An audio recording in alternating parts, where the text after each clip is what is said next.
buenas tardes.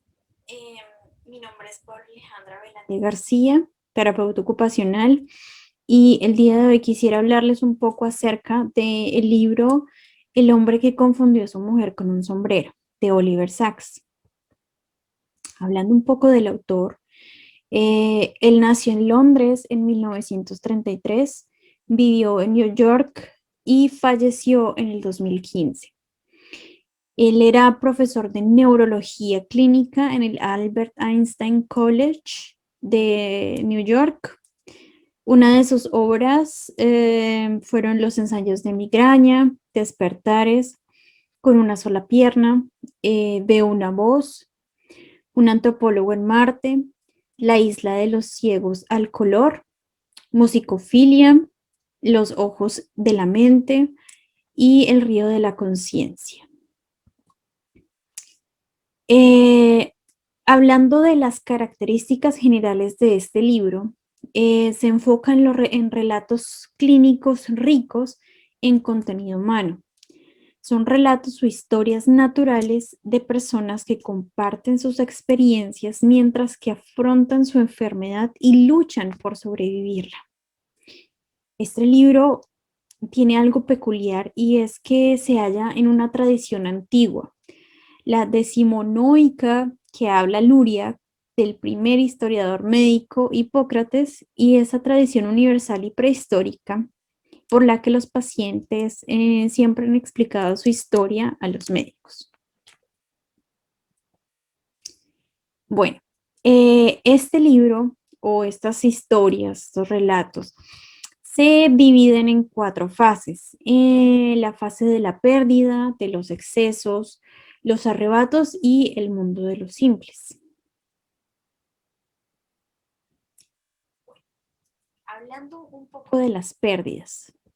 En la parte de las pérdidas, son relatos históricos de casos con déficits neurológicos. Por esta razón son pérdidas, pérdida del habla, pérdida del lenguaje, pérdida de la destreza, pérdida de la memoria, pérdida de la identidad, pérdida de las funciones, pérdida de la propiocepción, pérdidas sensoriales.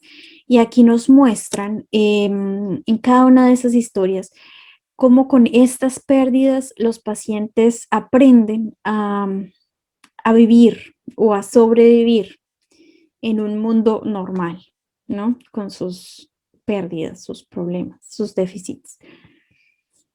Bueno, en la parte de excesos nos hablan de relatos de personas que viven su enfermedad como un exceso, como un extremo, como todo lo viven al límite. Aquí hablamos de personas que tienen Tourette, de personas que tienen manía, de personas que todo es un extremo, que es como un sentimiento que se convierte en algo enorme, en una presión que amenaza con desintegrarlos y hacerlos pedazos, porque todo es al extremo. Esas son la parte de excesos. Bueno, en la parte de arrebatos se divide prácticamente en dos universos, el universo físico y el universo fenomenológico. En el universo físico es en donde se encuentran cuestiones de estructura formal y cuantitativa. Y el universo fenomenológico, que son como mundos mentales, paisajes e itinerarios interiores, y estos no exigen un correlativo neurológico claro, ¿no? Ellos están como en su mundo mental. En el mundo de los simples, en este caso, en esta fase del libro, esta es la fase en donde particularmente lo tomé como la fase de los artistas, los músicos, las personas que eran pintores. em, Se hablan de relatos de personas que tienen discapacidades intelectuales, pero la relacionan con cualidades de la mente que están preservadas, potenciadas y aunque mentalmente deficientes, en ciertos sentidos puede ser mentalmente completos. Como dije, como lo dije, personas que son pintores, que son artistas, que son músicos, cantantes. Bueno, en estos casos lo relacioné un poco con la imaginería motora y la percepción, dando el caso de que la imaginería motora es el estado dinámico en el que el sujeto imita la acción o una ejecución mental de un movimiento sin la presencia de un movimiento físico. Y la percepción es un movimiento conectado con la tipología y calidad de informaciones y elaborar informaciones con el ambiente y el cuerpo. En muchas de estas historias eh, noté que en particular tenían algo muy similar y era que estas personas no tienen percepción, no tienen su propia imagen, imagen corporal, porque precisamente ellos pierden esa capacidad de conectarse con el mundo exterior o con sí mismos, no tienen esa capacidad de poder relacionar lo que es, poder relacionarse físicamente con el mundo exterior o poder relacionarse en su propio cuerpo. No tienen como esta percepción corporal.